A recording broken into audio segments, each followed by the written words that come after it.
បីដល់សាក់ខ្លាស្វែងរកចំណីបើបានជួបហើយស្លាប់រួចយើងកុំគិតអីធ្វើឲ្យល្បាញល្បីនៃជាអ្នកចាក់ក្នុងជា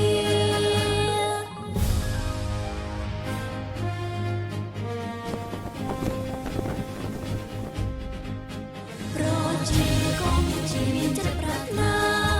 រួបរวมសង្ខារសច្ចាការពារទឹកដីកុំត្រកម្លាំងជួមុខទាំងចិត្តស្មារតីយើងខ្ញុំ